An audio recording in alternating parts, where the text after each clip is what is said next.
우리 모두는 안식을 바랍니다. 일상 속에서는 쉼을 원하고 인생 전체에서는 성공을 원하죠. 그러니까 꿈꾸던 것이 이루어지기를 소망하죠. 어떻게 하면 이런 쉼을 누릴 수 있고 그리고 꿈꾸던 인생을 살 수 있을까? 오늘 그에 관한 말씀을 나누도록 하겠습니다.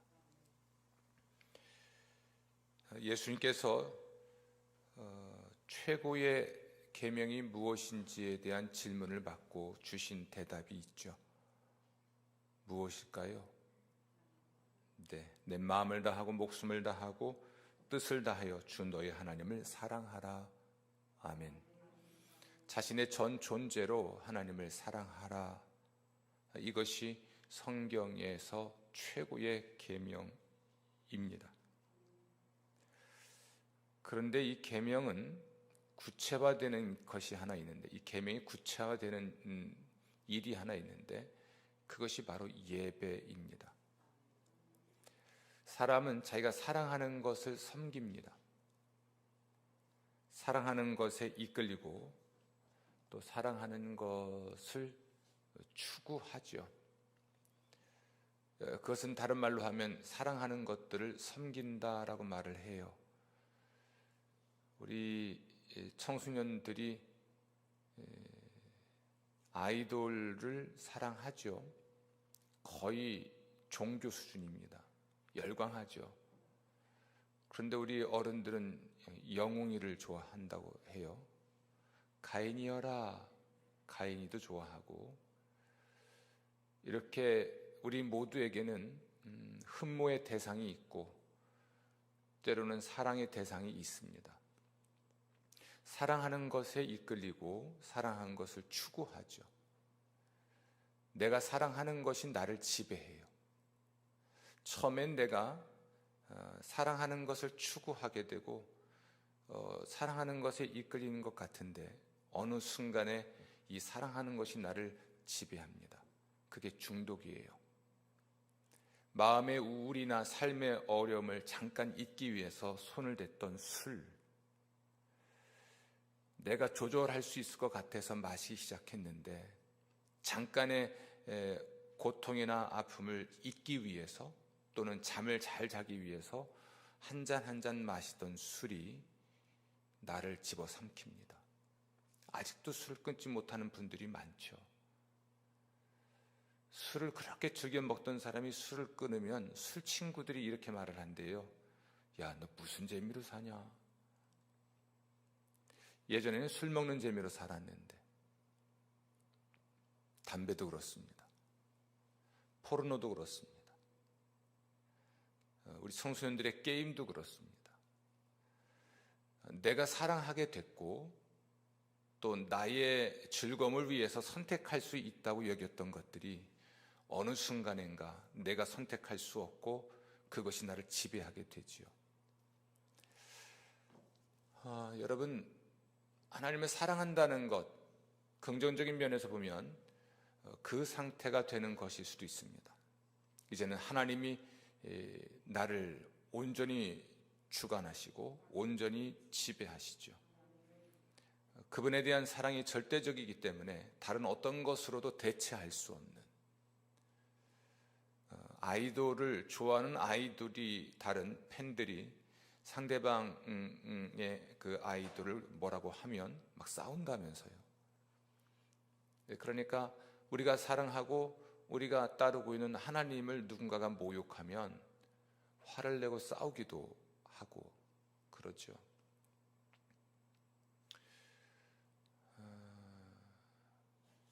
하나님을 사랑한다는 것, 그건 내가 하는 것처럼 보여도 하나님께서 우리가 하나님을 사랑할 수밖에 없도록 해 주셨고요. 그래서 우리는 그분을 사랑하게 됩니다. 그분을 사랑하기 때문에 우리가 하나님께 드릴 수 있는 최고의 행위는 예배입니다. 하나님을 예배하지요. 아멘. 그리고 놀랍게도 그 예배를 통해서 우리 인생의 위기, 위험, 실패 속에서 쉼을 누릴 수 있습니다. 복잡하고 다난하고 그러한 인생 속에서 우린 쉼을 누리고, 그리고 인생의 끝자락에서는 하나님이 원하셨던 삶 혹은 내가 바라던 인생을 살았다라는 말로 고백하고 눈을 감을 수가 있게 되죠. 아멘. 오늘 시편 95편의 저자는 이런 말로 우리를 예배로 초대합니다. 오라, 우리가 여호와께 노래하며 우리 구원의 반석을 향하여 즐거이 외치자. 아멘. 노래, 외침, 고급스러운 말로 하면 찬양, 그리고 함성.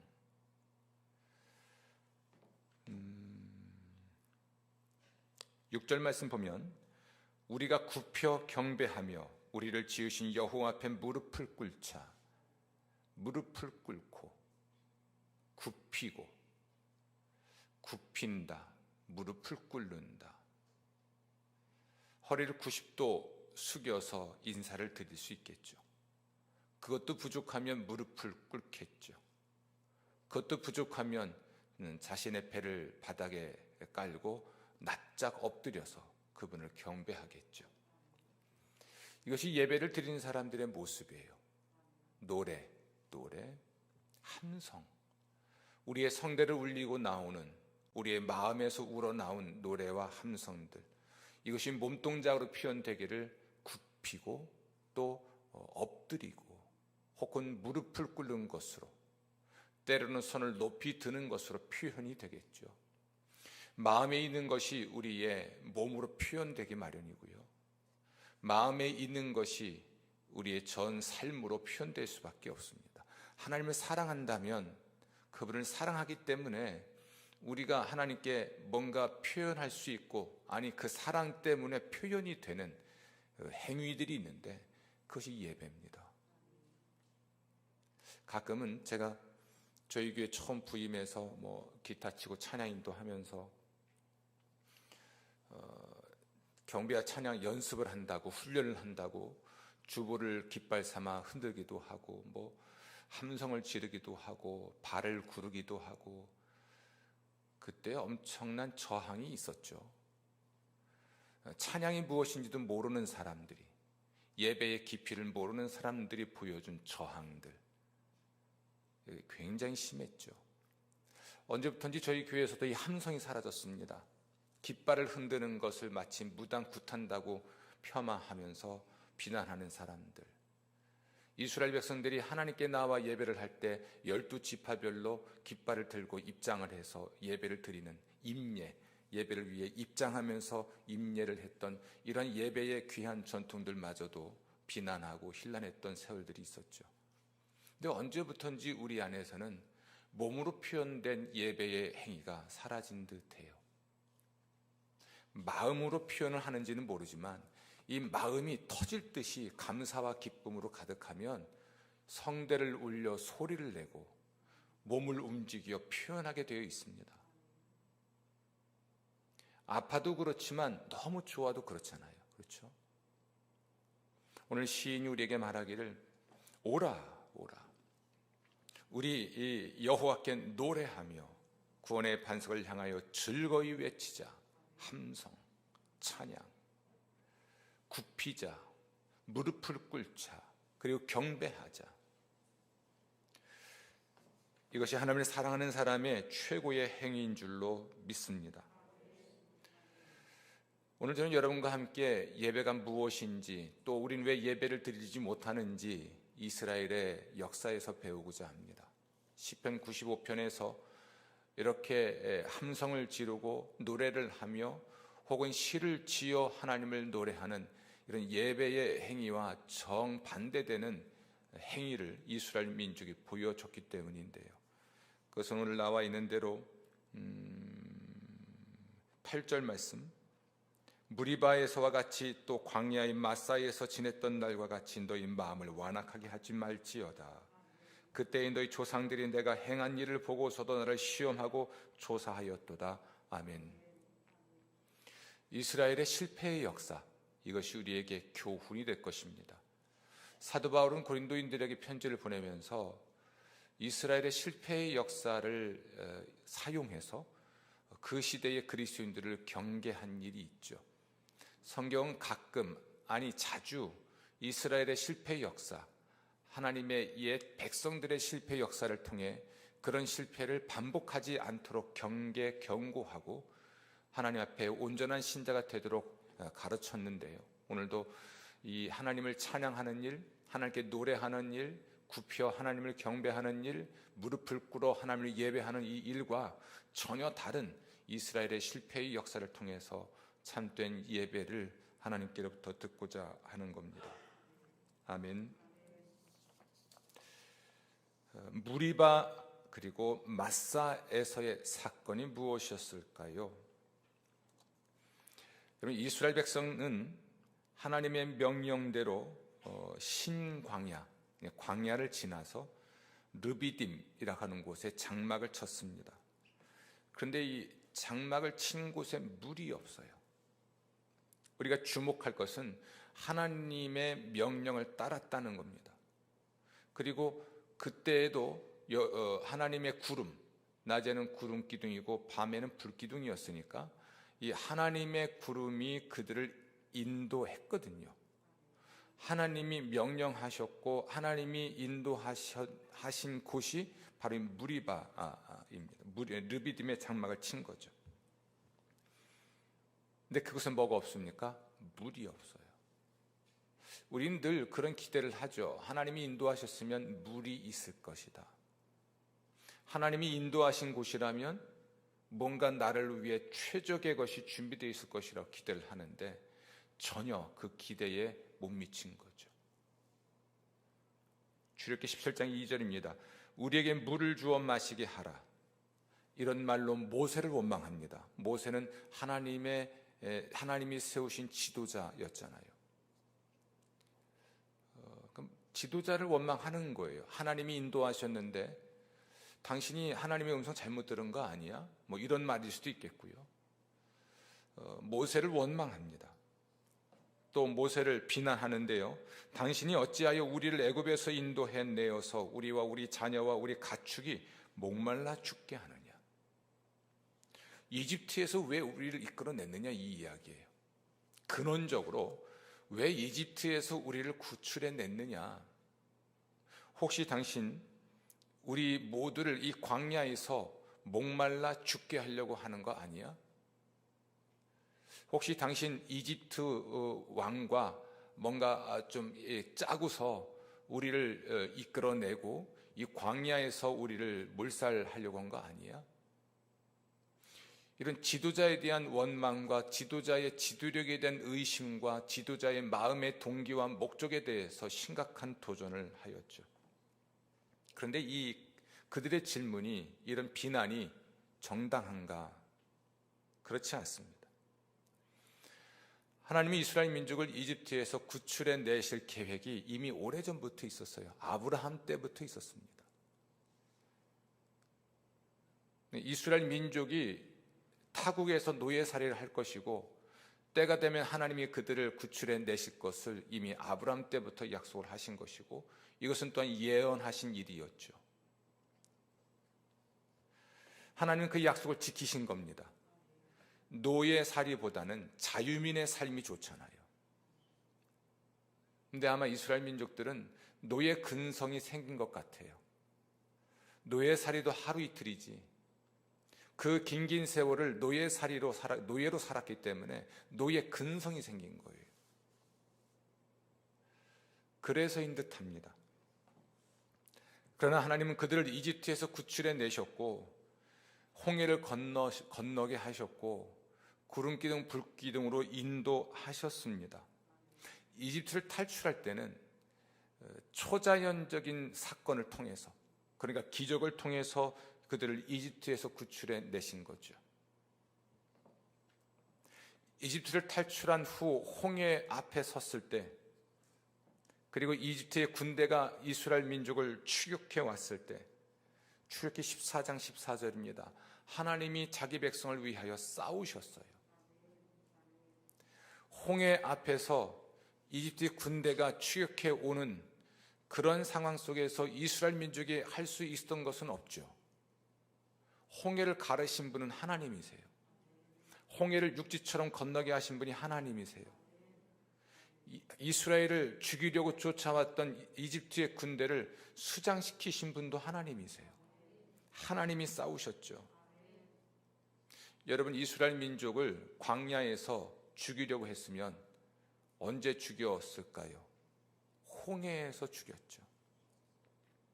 그렇죠. 이집트 군대에 죽든지 아니면 홍해 한가운데서 물에 빠져 죽든지, 조금만 생각하면 하나님의 의도, 모세의 의도를 알 수 있었을 텐데, 마실 물이 없다 해서 모세의 의도 그리고 하나님의 의도, 목적, 이것을 의심하고 있는 겁니다.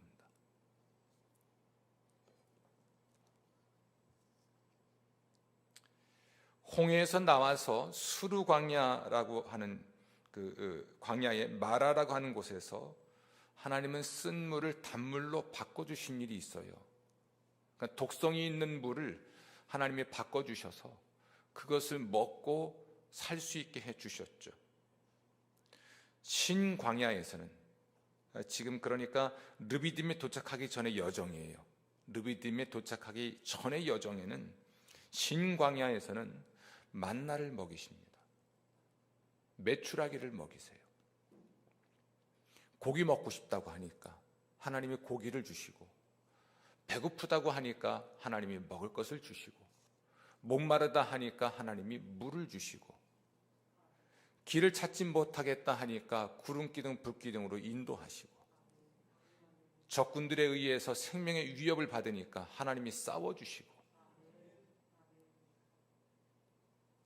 지금 르비딤이라고 하는 곳에 도착하기 이전에 하나님이 그들을 위해서 하신 일들을 생각하면, 모세가 하나님을 대신하여 이스라엘 백성들을 위하여 했던 일들을 생각하면 의심하지 않아야 하고, 비난하지 않아야 하고, 뭔가를 기대를 해야 하고, 오늘 시인의 말처럼 하나님을 찬양하고 하나님께 함성을 지르며 노래하고 시를 지어 고백하고 그 앞에 무릎을 꿇고 하나님을 경배하는 것이 맞죠. 근데 이게 안 되는 거예요.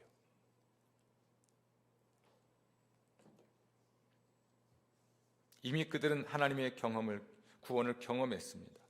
따라서 그들은 르비딤에서 마실 물이 없었을 때에도 성경의 기록대로 모세와 싸우면 안 돼요. 하나님을 시험하지 않아야 했습니다. 하나님의 존재, 하나님의 사랑, 하나님의 능력, 하나님의 의도, 하나님의 목적, 하나님의 돌보심, 하나님의 신실하심을 의심하지 않아야 했습니다. 르비딤에서 마실 물이 없었을 때 그들은 과거의 경험, 이집트에서 구출받았을 때의 경험, 홍해 바다 앞에서 구원받았을 때의 경험, 광야에서 그들이 목이 마르고 배가 고프고 또는 그렇게 사치스러운 음식은 아니지만 육류를 먹고 싶었을 때 하나님이 공급하셨던 것들에 대한 경험, 이것을 토대로 하나님을 예배해야만 했습니다. 아멘. 그러나 그들은 그렇게 하지 못했고 오히려 하나님을 시험하고 조사했다라고 성경에 기록되어 있습니다. 9절, 너희 조상들이 내가 행한 일을 보고서도 나를 시험하고 조사하였도다. 보고서도 하나님을 시험하고 조사하였도다. 그들은 어떻게 했을까요? 심지어 민수기 14장 22절 말씀 보면 그들이 10번이나 나를 시험하고 내 목소리를 청중하지 아니했다라고 말씀을 하십니다. 이 10번이라는 것은 그만큼 많이 습관적으로 이런 뜻입니다. 이 10번이라고 해가지고요, 제가 10번인지 세봤는데요, 10번이 아니에요. 10번보다 적은 것 같기도 하고 많은 것 같기도 하고, 이 말은 그만큼 그들은 원망하는 게, 불평하는 게, 비난하는 게 습관이 됐다는 이야기예요. 이게 노예 근성입니다. 노예 근성의 사람은 습관적으로 원망하고 비난하고 불평합니다. 늘 누군가의 노예로 살았으니까 어떤 어떤 호해조차도 의심하고 또 충분하게 생각하지 않죠.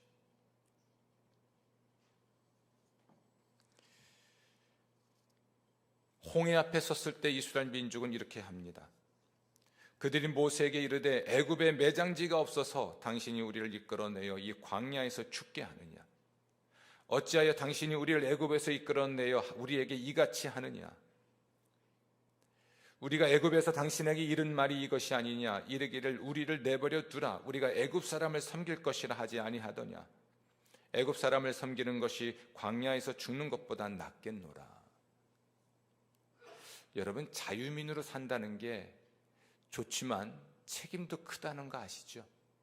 주어진 자유만큼 그 책임도 져야 하는 거예요. 근데 노예 근성에 물든 사람은 자유가 없는 대신에 책임도 없습니다. 그냥 시키는 대로 했어요 하면 되는 거거든요. 내가 뭔가를 계획하고 뭔가를 결정하고 뭔가를 진행하지 않습니다. 그것은 윗사람이 하는 거예요.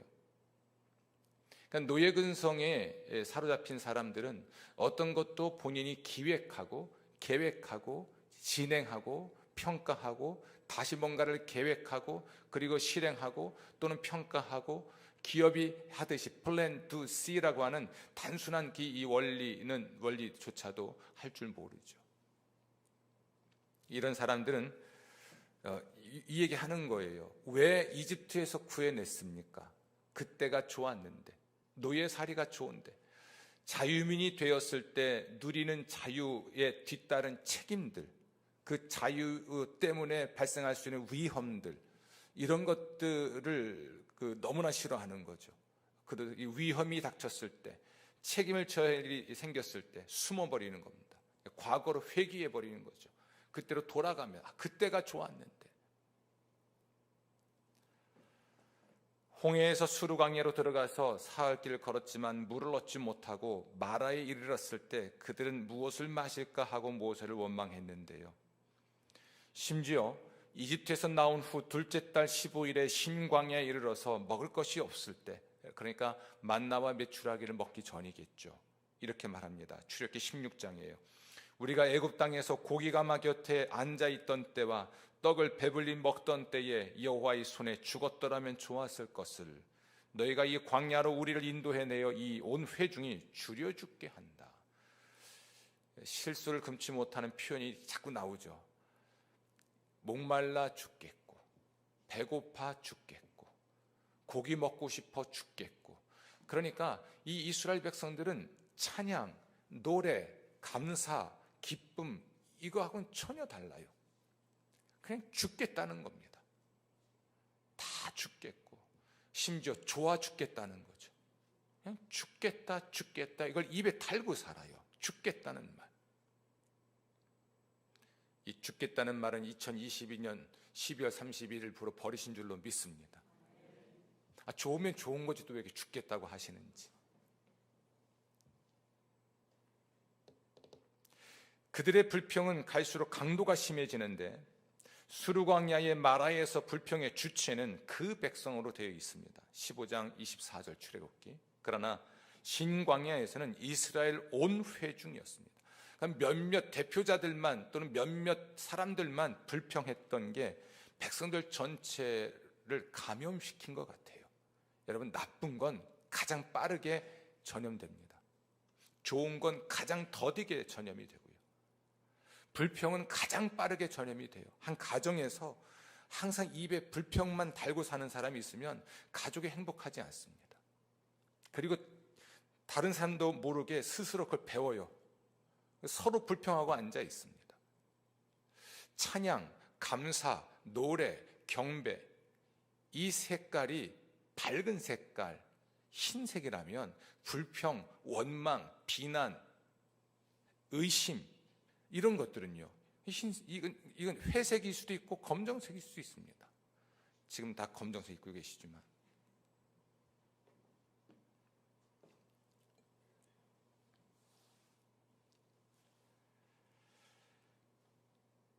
흰 광야에서 먹거리가 떨어졌을 때 단순히 원망만 하는 수준이었지만 르비딤에서 물이 없었을 때는 모세와 다투고요. 그냥 수근수근 대면서 입이 이만큼 나와가지고 궁시렁 대던 사람들이 이제는 모세와 다투는 겁니다. 심지어 모세에게 돌을 던질 기세였습니다. 불평의 강도와 방법이 점점 더 격화되었죠. 결정적인 건 르비딤에 이르러서 그들은 고된 광야 생활 때문에 하나님께 대한 신실함을 상실하고 하나님의 존재를 의심합니다. 이게 심각해지는 거예요. 하나님의 존재 자체를 의심하죠. 출애굽기 17장 7절입니다. 그들이 여호와를 시험하여 이르기를 여호와께서 우리 중에 계신가 안 계신가 하였습니다라. 기가 막힌 일이죠. 하나님의 존재를 의심합니다. 또 우리와 함께 계시는가, 이 하나님의 사랑을 의심합니다. 그들은 왜 그렇게 되었을까요? 오늘 10절 말씀 보면 내가 40년 동안 그 세대로 말미암아 근심하여 이르기를 그들은 마음이 미혹된 백성이라 내 길을 알지 못한다 하였도다. 아멘. 마음이 미혹돼서 그렇습니다. 위기는, 실패는, 좌절은, 절망은 우리 마음을 미혹합니다. 그러니까 이 미혹된 상태, 이렇게 말할 수 있겠죠. 우리가 낚시를 좋아하는 분들이 미끼를 끼워서 물속에 넣으면 물고기가 낚싯밥에 미혹되어서 덥석뭅니다. 그러니까 이게 지금 죽을 수 있는 것인지 살 수 있는 것인지를 모르는 거예요. 그냥 눈에 보이는 먹잇감만 보이죠. 그것만. 그건 물면 죽어요. 근데 생각지 않습니다. 배고프니까 일단 덥석 먹고 봐야 돼요. 죽을지 살지 모르는 채 죽을 일인데도 그저 눈앞에 보이는 먹잇감만 보이는 거죠. 또 하나가 있습니다. 먹잇감은 없지만 살 길이 있어요. 여러분, 낚시바늘에 미끼가 없는 게 좋잖아요. 그렇죠? 그러면 살 수 있습니다. 그걸 물면 죽는 줄 모르고 눈에 보이는 먹잇감만 덥석 물어 삼키는 것, 그것이 돈이든 권력이든 쾌락이든 유흥이든 또는 무엇이 되었든지 간에 그걸 덥석 물어버리는 것, 이게 이제 미혹이고요. 미혹되는 것이고, 아무것도 없을 때 그게 살 길인 줄도 모르는 채 원망하고 불평하는 것도 미혹이에요. 그럼 마음이 분별을 잃어버린 겁니다. 마음이 문제죠. 우리가 감사할 줄 모르고 하나님 앞에서 노래할 줄 모르고 하나님께 무릎을 꿇을 줄 모르고 경배할 줄 모르고 인생의 위기, 위험, 실패 이러한 것들로 인해서 고통스러울 때 마음이 흐려지는 거예요. 마음이 분별력을 잃어버립니다. 살 길과 죽을 길을 분간하지 못하게 되죠. 그래서 지금 이스라엘 민족들이 하나님을 원망하게 된 것이었습니다. 하나님의 존재를 의심하고 하나님의 사랑과 의도와 목적을 의심하고 하나님의 종 모세와 다투었던 것입니다. 그들은 어떻게 해야 했을까요? 하나님의 존재를 의심하고 하나님의 사랑을 의심하고 하나님의 능력을 의심하고 그래서 원망하고 불평하고 지도자와 다투지 말고 그들이 과거에 이집트에서 어떻게 구원을 받았는지 또는 홍해에서 어떻게 구원을 받았는지 혹은 광야에서 어떻게 그들이 길을 걸어갔는지 이걸 충분히 생각해야만 했죠. 여러분, 이스라엘 민족이 홍해를 건넌 후에 하나님을 찬양했습니다. 모세의 누이 미리암이 소고를 치고 여인네들이 뒤를 따르며 하나님을 찬양했습니다. 요한계시록 가면 모세의 노래가 등장하는데요, 모세 또한 하나님을 찬양했습니다. 구원하신 하나님을 찬양했죠. 노래했죠. 시를 지어 하나님을 노래했습니다. 춤을 추며 노래했습니다. 함성을 지르며 하나님을 찬양했습니다. 그 감격이 이 마음에 있는 구원의 은총에 대한 감사가 입으로 표현되어서 소리를 지르고 노래를 부르고 그것이 춤이 되고 악기를 연주하며 주님을 찬양하고 경배했었습니다. 그렇게 해야만 했죠. 우리가 그렇게 해야만 하는 이유는 하나님이 크신 하나님이기 때문에 그렇습니다. 아멘. 3절, 여호와는 크신 하나님이다. 크다라고 하는 말은 모든 신들보다 크다라는 의미인데요, 그러니까 위대하다라는 것입니다. 혹은 초월한다라는 뜻입니다. 하나님은 나의 모든 상황보다 크세요. 이렇게 말할까요? 위험의 크기보다 크세요. 위기의 크기보다 크세요. 슬픔의 크기보다 크십니다. 실패 혹은 병의 크기보다 크십니다. 크신 하나님이세요. 그 모든 걸 초월하신 분입니다. 아멘, 아멘. 그래서 오늘 시인의 고백처럼 95편 1절, 구원의 반석이십니다. 반석이라는 것은 토대입니다. 나를 구원하시는 근원, 나를 구원하시는 토대가 되시는 분이시죠. 나의 목마름, 나의 굶주림, 나의 위험, 나의 위기, 내 앞에 놓인 난관, 내가 겪는 역경, 나의 실패, 나를 공격하는 사람들, 그 모든 것들보다 크신 하나님이 나의 하나님이시기 때문에, 아멘. 그분이 나를 또한 구원하실 것이기 때문에 그 모든 위기 속에서, 위험 속에서, 절망 속에서, 실패 속에서, 상황 속에서, 질병, 병 속에서 하나님을 예배할 수 있고 예배해야만 하는 것이었습니다. 그때 하나님이 실질적으로 나를 그 위험에서 건지시지는 않을 수 있으나 위험 속에서 우리가 쉼을 누릴 수가 있어요. 바울이 빌립보 감옥에 갇혀 있을 때 뭘 했습니까? 하나님을 찬양합니다. 예수의 십자가 복음 때문에 옥에 갇혀 있을 때 바울이 한 일이 뭐라고요? 하나님을 찬양하는 일이에요. 그게 예배입니다.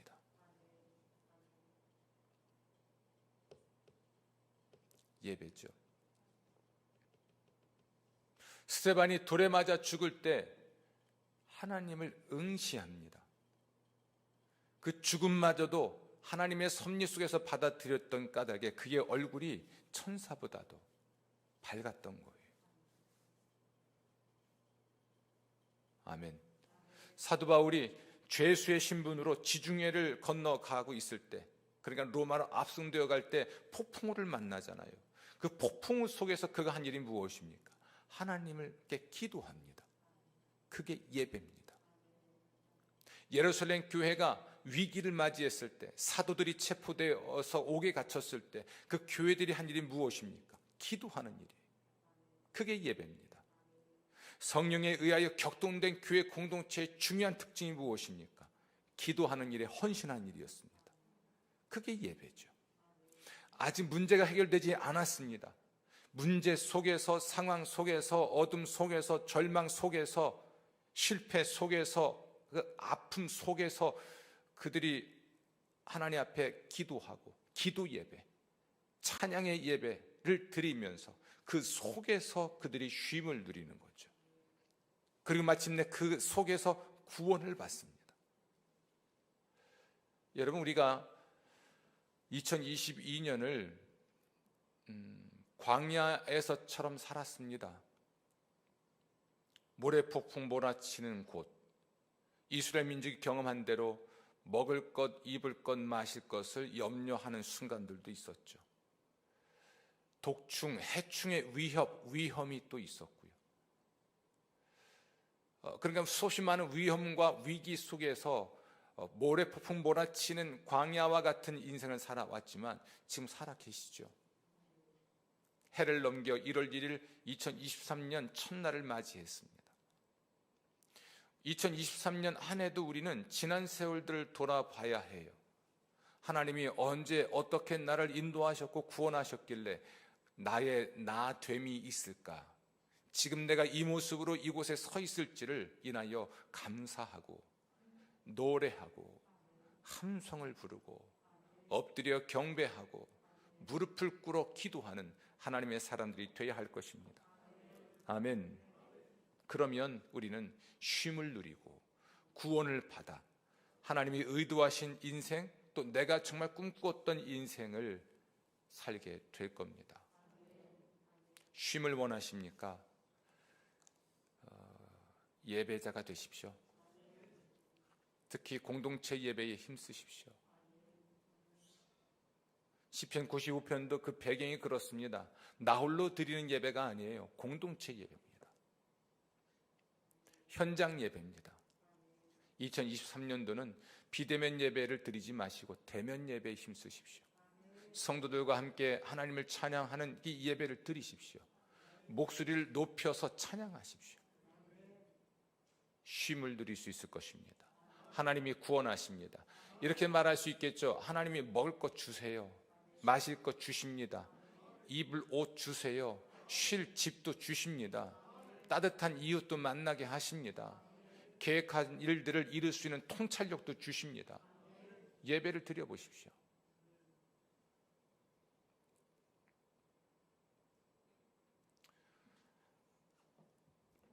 그렇죠. 제가 삶의 위기를 만났을 때 내가 신자인가를 의심해 본 일이 있어요. 암이라는 단어 하나가 내 마음과 인생 전체를 지배합니다. 짓누릅니다. 숨을 쉴 수가 없어요. 잠을 잘 수가 없어요. 그 잠시 잠깐이었지만 그 고통스러운 순간들이 있었습니다. 10수년 전에 제가 자살을 생각할 만큼 고통스러웠던 날이 있다고 그랬어요. 아파트 9층에서 뛰어내리려고 하다 무서워서 유서를 다 써놓고 탈출하려다가 무서워서 집을 뛰쳐나오고 예배당을 찾아온 일이 있습니다. 누구나 그 위기는 찾아와요. 그런데 그것이 나를 지배하게 두면 안 된다는 이야기예요. 마음이 미혹되는 겁니다. 마음이 미혹되면 하나님이 보이지 않아요. 하나님의 크고 위대하심이 전혀 보이지 않습니다. 그분이 창조주이시고 구원자라고 하는 사실을 망각해버려요. 제가 표현했듯이 암이라는 단어 하나가, 캔서라고 하는 단어 하나가 저의 모든 사상과 생각을 지배해버리고 내 몸 전체를 지배해버립니다. 마음이 미혹되니까 캄캄한 어둠 속에 갇혀버리는 거예요. 그걸 뚫고 나올 수 있는 길은 딱 하나입니다. 예배. 그건 정말 그렇습니다. 밤잠을 자지 못할 때 하나님을 찬양하고 기도하는 길, 산을 오르내리면서 이 충주 땅에 처음 발을 붙였을 때 기도했던 그 기도들, 남산제 기도처가 있습니다. 다시 찾아가 보고 충주시를 가슴에 품고 손바닥에 품고 뜨겁게 다시 기도하고 예배하고, 어둠을, 긴 터널을 빠져나올 수 있는 길은 딱 하나입니다. 또 어둠 속에서, 긴 터널 속에서, 절망 속에서 숨을 쉬고 살아남을 수 있는, 생존할 수 있는 유일한 방법도 예배밖에 없어요. 2023년은 예배의 삶에 헌신하십시오. 중생의 은혜를 받은 사람들은 반드시 하나님을 예배합니다. 반드시 기도합니다. 예배를 드리는 모습이 여러분의 진짜 영성이에요. 기도하는 여러분의 모습이 진짜 영성이에요. 예배에 성공하면 인생 성공합니다. 하나님이 여러분에게 쉼을 주시고 구원하시고 축복하실 줄로